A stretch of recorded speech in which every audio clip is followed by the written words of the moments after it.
Le deuxième point, c'est le péché. Vous savez, en Israël, il y a eu un jour après la victoire de Jéricho, Dieu a interdit qu'il y ait des hommes qui prennent des choses. Et un homme qu'on appelle Akan a pris des choses en cachette. Et Dieu a eu à punir son peuple. Comme pour dire, la faute d'une seule personne peut influer, peut agir et avoir des impacts sur toute une communauté. Et le péché est aussi un élément qui empêche la gloire de Dieu d'abonder dans un culte et faire ce que le culte soit un culte lourd. Le péché du conducteur, le péché des acteurs du culte et tout cela aussi. Il faut veiller à ce que le culte garde son standard initial, c'est-à-dire la sainteté, parce que la condition de l'adoration est la sainteté. Dit Dieu est saint, il faut que ceux qui l'adorent soient saints comme lui.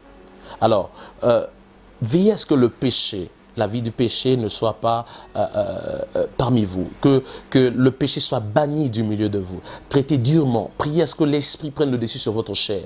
C'est aussi ça qui fera ce que l'atmosphère soit libre, parce que lorsque votre esprit s'exprime librement, lorsque la sensibilité de votre esprit est élevée, l'atmosphère, vous pouvez en jouir. Le péché, il faut le bannir.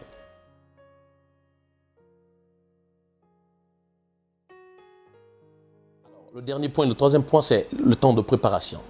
Comment faire pour avoir un culte atmosphérique, un culte dont la présence de Dieu est palpable? Je crois que la préparation, et quand je parle de préparation, je parle là de la prière.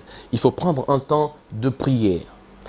L'atmosphère que vous voulez avoir le jour de votre culte dépend aussi de l'atmosphère dans laquelle vous avez préparé ce culte-là. Ce que vous voulez voir le jour J dépend aussi de votre secret, de comment vous préparez ce culte-là. N'attendez pas d'avoir l'atmosphère du culte le jour du culte. Mais l'atmosphère du culte est comme la pluie qui tombe avec un assemblage de nuages. Lorsque la fumée monte, lorsque la vapeur monte, et ça crée une condensation, et là la pluie tombe. Il faut saturer l'atmosphère de sorte que le ciel libère la pluie. Il faut féconder le ciel par notre prière. Alors, ayez le temps de prier chaque jour pour le culte. Ayez le temps de prier ensemble avec tous les acteurs du culte afin de vivre un culte dont l'atmosphère n'est pas lourde. Voilà ce que je peux dire. Il n'est pas question ici de vouloir changer des choses comme par une touche magique parce que les choses ne se font pas bien. Comment je vais faire? Et si vous êtes en train de conduire le culte et que vous vous rendez compte que les choses, l'atmosphère est lourde, parce qu'on peut le sentir dans notre esprit, on s'est bien préparé, on a fait toutes ces choses, mais l'atmosphère est lourde. Alors, veillez. Il se peut que vous ne suivez pas directement, permettez-moi, vous ne suivez pas exactement ce que l'Esprit vous demande de faire. Et à ce moment-là, en tant que conducteur de culte, mettez-vous à prier au-dedans de vous, que l'Esprit vous montre où est-ce que vous avez faussé et quelle est la direction à suivre maintenant pour que vous puissiez vivre un culte glorieux. Parce que le culte, c'est un moment de gloire. Que Dieu te bénisse.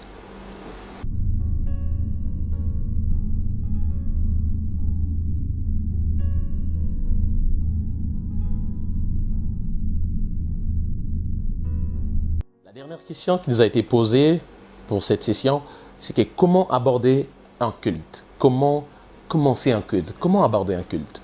Et je crois que quand nous lisons la Bible dans le psaume 95, le psaume 99 et le psaume 138, nous voyons là des modèles. Et c'est le roi David, le psalmiste, qui nous donne des modèles pour commencer le culte. Il dit, venez, célébrant. Et ensuite, il introduit la louange et ensuite il va sur l'adoration.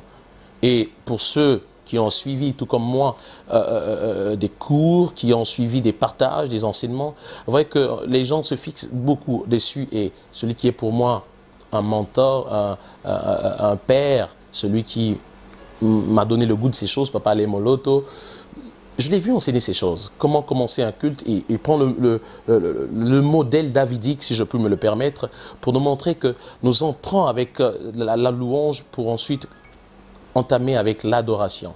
Vous pouvez le lire, lisez tout le chapitre 99 du psaume 99 et vous allez voir. Mais je dirais, il est important aujourd'hui de comprendre.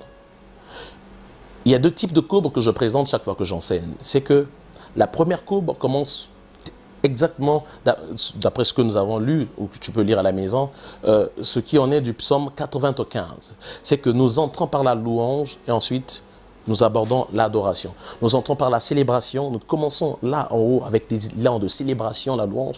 Ensuite, nous plongeons dans l'adoration. C'est la première courbe, c'est le premier modèle. C'est que quand vous venez à le culte, comment aborder un culte? Nous entrons dans ces parvis avec des cris de joie, nous entrons dans ces parvis avec la louange et ensuite nous nous prosternons.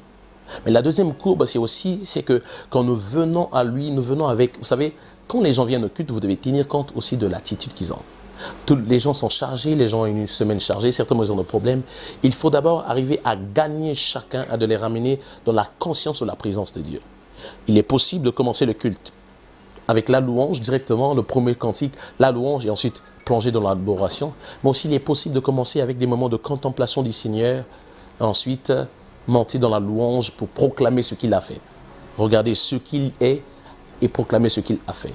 Mais il est aussi possible de commencer un culte directement. Comment aborder un culte? On peut commencer à aborder un culte par la louange jusqu'à la fin.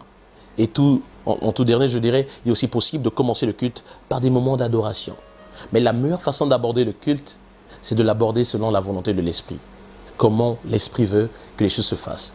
Vous pouvez commencer par la louange, vous pouvez commencer par l'adoration, vous pouvez commencer par la contemplation, vous pouvez commencer par l'action de grâce. Mais la meilleure façon d'aborder un culte, c'est de l'aborder par l'Esprit.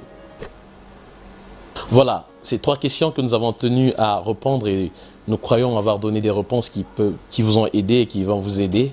Et nous bénissons le Seigneur pour nos frères du Gabon, du Congo et bien d'autres.